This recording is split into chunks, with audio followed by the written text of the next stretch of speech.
again with another reaction video, and today I'll be reacting to the topic will be the true creepy stalker.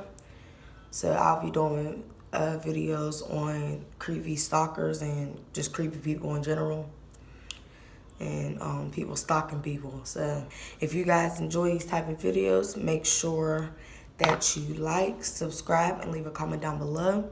And yeah, y'all, let's get straight into it. So right now, I still haven't even picked what videos I'm going to react to, the two videos I'm going to use for this video, but we're gonna figure that out right now.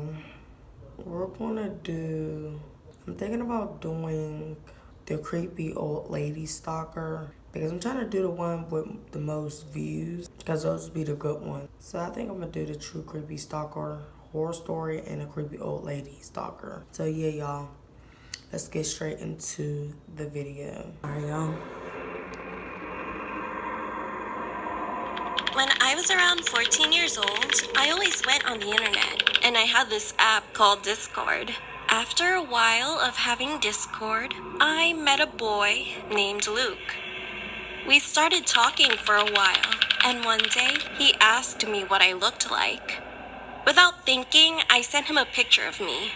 He told me that I was beautiful and that he loved my long dark hair and how I did my eyeliner. I just said thanks, thinking nothing of it. Around a week later, he told me that he loved me, and I felt the same way about him. We had so much in common. Luke was very good looking too. He had a different style from normal people. He wore a mask and always wore the color black. A while later, I realized it started becoming too much for me. He would always ask me personal questions like where I lived, and I told him I lived in California. He also lived in California and said he wanted to run away and meet me. He said that our relationship was going to get real. We kept talking every day, and he got so overprotective and would text to me every few minutes. One day, I was home alone because my parents were on a trip to celebrate their 20th anniversary. I didn't mind until it became nighttime. It was so dark outside, and it gave me the chills. I decided to close all the windows and make sure that the doors were locked. I sat in my living room and watched some TV. After around 20 minutes, I heard a knocking sound coming from the window behind me. I realized I didn't pull the blinds over it and that some kids were probably playing tricks on me. I got up and went to the window. As I got closer, my heart kept beating faster and faster. I looked out the window and no one was there. So I just closed it with the blinds and sat back down. After that, I got a message from Luke. He said, "Let's meet up now." I told him I was busy and that I couldn't, but he said that I wasn't and that he could see me. I felt so afraid and told him to stop scaring me because I was home alone, which I really shouldn't have told him. I asked him how he knew where I lived, and he told me that he looked on Snapchat and found my exact location so he could meet up with me whenever he wanted. I was so afraid. I heard a knock on the door, and a teen boy's voice tell me to open the door. It sounded so attractive, and I knew that it had to be Luke. I stayed still and didn't know what to do. I was home alone, and no one could defend me when I'm alone. I texted him and told him to leave me alone now. Luke knocked again and said he wasn't going to leave. I finally got up and opened the door. There he was, standing there, ever so tall. He smiled and bit his lip and invited himself in. I told him several times to leave, but he didn't listen. Then he went quiet, and I tapped his back. He ripped his mask off to reveal all the scars he had around his lips. I froze in shock and told him to please leave now. I was so angry, I didn't even care. Then he smiled creepily and ran downstairs to the kitchen, and I ran after him. He was holding a knife and then ran after me. I ran outside, hid in the bushes, and called 911 as fast as I could. The police arrived quickly. They found him. But what was even more creepy was that he smirked at me when they took him into their car. I called my parents shortly after and told them everything, and they came home. I never want to stay home alone again. It creeps me out. I deleted Discord and blocked him before I did. Having an internet boyfriend will haunt me forever, and I will never forget the creepy smirk he gave me. See, y'all, this is why I don't do the social media boyfriend thing, because these dudes be weird. They be weird. Like, you cannot trust people over the internet unless you actually know that person exists. You actually know that person lives in your city. You actually know that Facebook, that account, that everything is legit. Don't talk to them. Don't talk to them. Do not talk to them. You don't know. That's one thing that I know about the internet that is very dangerous.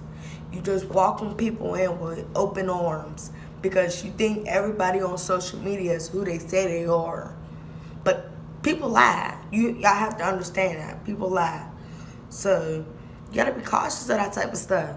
That's why I'm happy, like, majority of how people get in relationships nowadays is on social media. So it's kind of difficult because people will text you, people will DM you, people will try to get in contact with you. And I mean, personally, for me, I have a boyfriend, but people do text me, and you know the legit ones, and you know when the ones that are weird. You know the difference. So don't be coming in with open arms to a creep, to a random guy you've never seen in your city, a random guy you've never talked to, a guy you just want to just welcome into your life. I gotta be cautious of that. This goes for boys and girls. You gotta be cautious of that type of stuff because these girls be stalkers too. Because the next video we're doing is the creepy old lady. That's a woman. That's a woman, y'all. That's a woman. So y'all gotta be cautious of everybody. Woman, man. People's using social media as a big kidnapping source nowadays. Like, seriously, you gotta be cautious of this type of stuff. Y'all gotta be seeing the red flags and don't think, oh, I'm being crazy or I'm being over dramatic. If he's sitting here asking you where you live at, you know, being demanding, being controlling, being creepy, being weird, those red flags right there. Red flags right there. So y'all gotta pay attention. Seriously, pay attention. But y'all, we about to get straight into the second video, creepy old lady stalker. So yeah, y'all.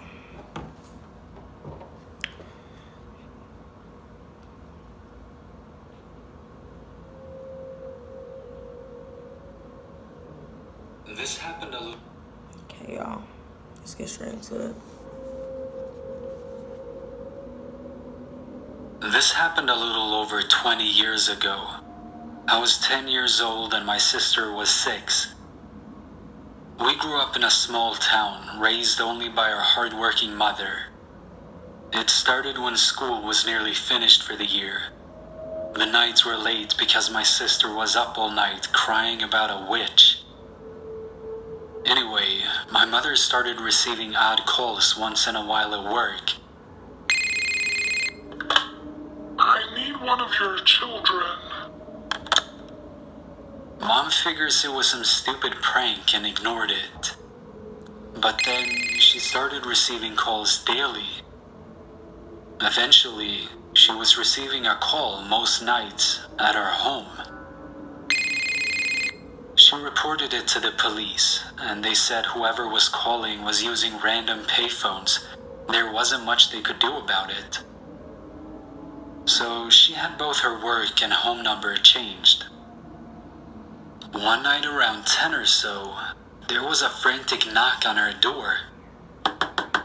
Mom looked out through the window and saw a lady with long hair in her 60s.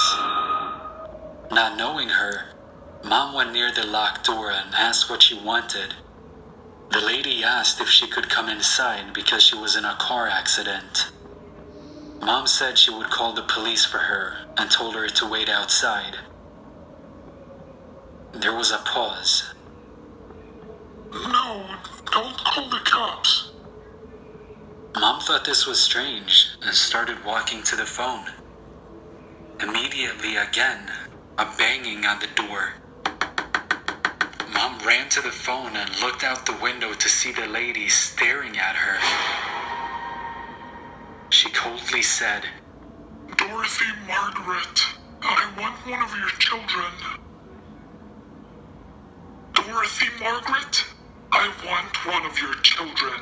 What? She kept repeating it until Mom noticed flashing lights of police approaching, and she left. The police searched everywhere and kept a car outside each night for a week. Nothing. A few weeks later, summer finally started and my sister wasn't having the nightmares anymore about the witch.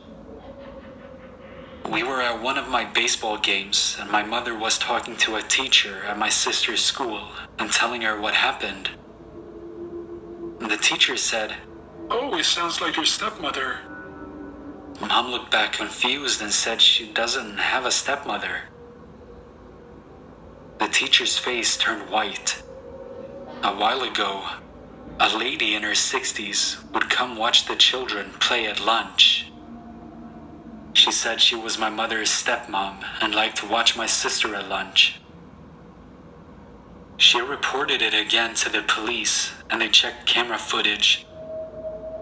Sure enough, on a faraway park bench, there was an old lady most lunchtimes. They noticed she was always coming from the woods, so the police did a search and found an old shanty shack type of place. It had old blankets and a fire pit, and it had pictures she had drawn of us. That was the last time we ever heard of her. When summer was ending, my sister started having the nightmares of the witch again. Mom asked why she was getting scared again, and she said, Because she comes to school and watches us. The witch was the old lady.